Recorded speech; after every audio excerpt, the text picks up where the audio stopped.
With his speech? He's done with his speech. It's an elegant, beautiful, powerful speech. It's beautifully written and powerfully delivered. I know you said he wrote it himself, but who helped? I mean, there had to be... Well, Stephen Miller, who's our brilliant, big brain policy guru, wonderful speechwriter out on the trail, who really understands Donald Trump's voice. But you will recognize much of it as coming right from Donald Trump.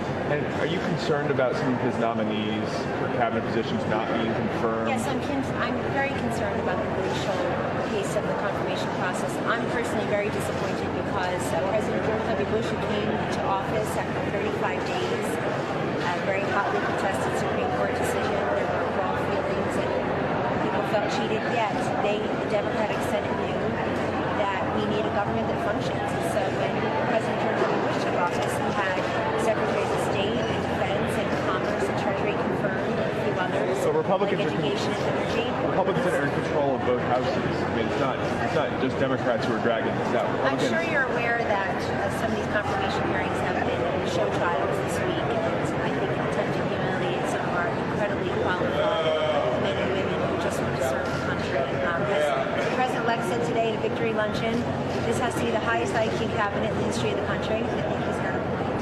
But he is nominated very successful, very prominent, and very committed and loyal.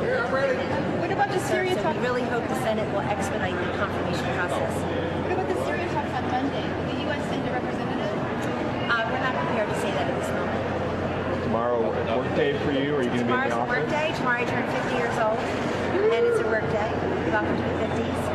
So we have two things to celebrate tomorrow. And yes, it is a work day, and those of us who are going to the White House will be on boarding throughout the weekend, having our briefing. So it's really exciting. I've decided to take the office that was occupied by Valerie Jarrett before her call room. So I feel like that's great karma. And I'm following their footsteps. So I'm very excited. Thank you all very much for being here. Thank you. Happy birthday.